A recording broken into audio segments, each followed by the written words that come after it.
আসসালামু আলাইকুম। আজকে আপনাদের সামনে এমন একটি আম উপস্থাপন করতে যাচ্ছি যে আমের স্বাদ এবং রং দেশি পেঁপের মতো। আপনারা অনেকেই মনে করবেন আমের স্বাদ আবার পেঁপের মতো হয় নাকি? না ভাই, কিছু কিছু আম আছে যে আমের স্বাদ নারিকেলের মতো হয়।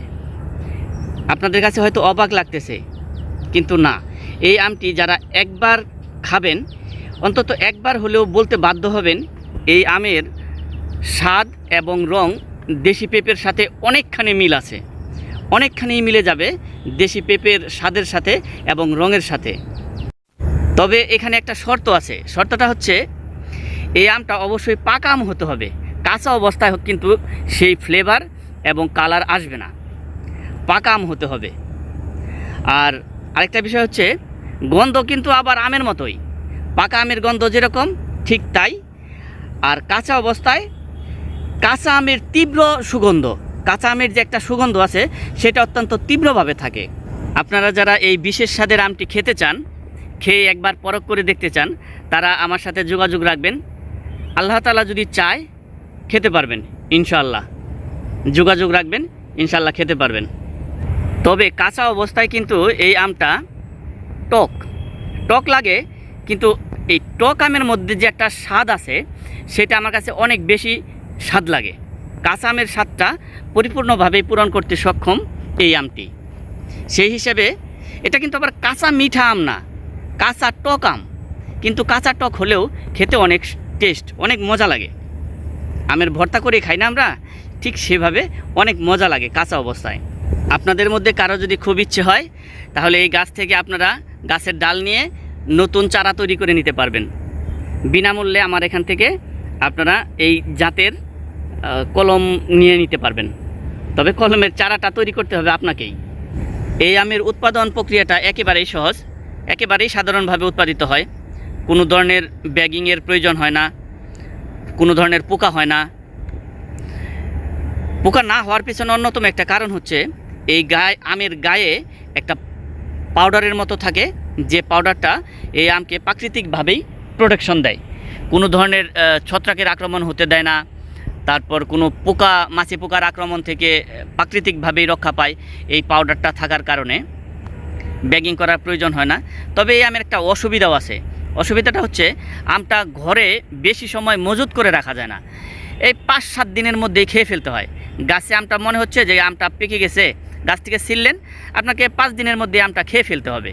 আপনি যে ঘরে রেখে দেবেন যে বেশ কয়েকদিন পরে খাবো, আমার বন্ধু আসলে বা আমার ভাই আসলে, আমার বোন আসলে তারা একসাথে মিলে খাবো, ওরকম করে অনেক দিন ঘরে রাখা যায় না। এই মজুত করার ক্ষেত্রে একটা সমস্যা এই আমের রয়েছে। তবে এই আমটা যখন গাছে দুলতে থাকে, বাতাসে দুলতে থাকে, তখন ঝিরিঝিরি বাতাস আর এই আমটা যখন দুলে, বাতাসের সাথে আমটা দুলতে থাকে, আর আমের যে রঙটা এত সুন্দর লাগে, মনে হয় এই আমটা আমি কখনোই ছিঁড়বো না গাছ থেকে, মনে হয় কখনোই এই আমটা খাবো না। বড় জোর আমটা একটু হাত দিয়ে ছুঁয়ে দেখব, কিন্তু আমটা ছিঁড়বও না, কোনো কারণ ছিঁড়লেই শেষ হয়ে যাবে। এই জন্য আমটা আসলে দেখতে অনেক সুন্দর লাগে। একদম কাঁচা অবস্থায় একদম সাদা মনে হয়, আস্তে যখন পেকে যায় তখন আলাদা একটা রং আসে।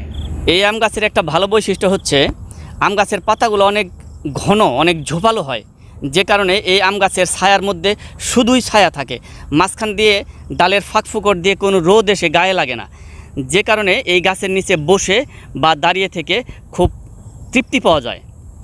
আসলে আমরা যারা আম ভালোবাসি, আম পছন্দ করি, তারা সব ধরনের আমই খেতে ভালোবাসি, সব ধরনের স্বাদই তাদের পেতে ইচ্ছে করে, এমনকি গাছের সৌন্দর্যটাও গ্রহণ করতে ইচ্ছে করে, গাছের ছায়াটাকেও গ্রহণ করতে ইচ্ছে করে। আপনারা হয়তো অনেকেই জেনে থাকবেন আমের উৎপাদনের ক্ষেত্রে নতুন একটি প্রযুক্তি বা কৌশল আবিষ্কৃত হয়েছে। যে প্রযুক্তি এবং কৌশল ব্যবহার করে আমের উৎপাদন প্রক্রিয়াটাকে 2 মাস বিলম্বিত করে দেয়া যায়, যার ফলে অনেক বড় সুবিধা পাওয়া যায়। যেমন ধরেন, আপনি যে সময়ে আম্রপালি আম পাকা শুরু হয় এবং শেষ হয়, সেই সময়টা আরও 2 মাস পিছিয়ে যাবে। অর্থাৎ 2 মাস পরে মুকুল আসবে এবং 2 মাস পরে আম পাকবে। পরে মানে দেরি হয়ে যাবে, 2 মাস দেরি হয়ে যাবে। এই প্রক্রিয়াটা শুধু আম্রপালি না, আম্রপালি, বাড়িফোর, ব্যানানা ম্যাঙ্গো, এই সবগুলো আমি এই প্রযুক্তির আওতাভুক্ত। এই প্রযুক্তি ব্যবহার করে আপনি চাইলে ব্যানানা ম্যাঙ্গো, আম্রপালি, বাড়িফোর এই জাতীয় আমগুলা, যে আমগুলার ফলন বেশি হয়, এই জাতীয় আমগুলাকে আপনার লেট ভ্যারাইটি, মানে ভেরি লেট ভ্যারাইটি করে দেয়া যায়। অর্থাৎ নাবি জাতের, এমনিতেই এই আমগুলা নাবি জাতের, আরও নাবি জাতের করে দেয়া যাবে।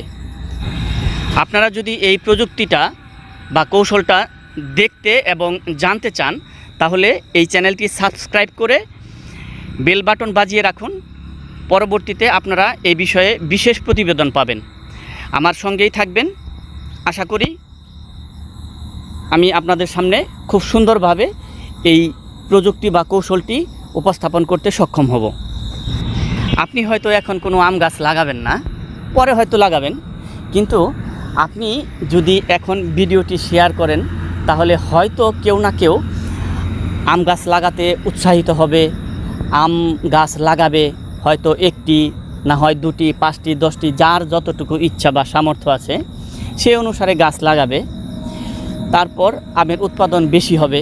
আমের উৎপাদন বেশি হলে সহজেই নানান ধরনের, নানান স্বাদের আম উৎপাদিত হবে, আর আমরা সবাই খেতে পারবো।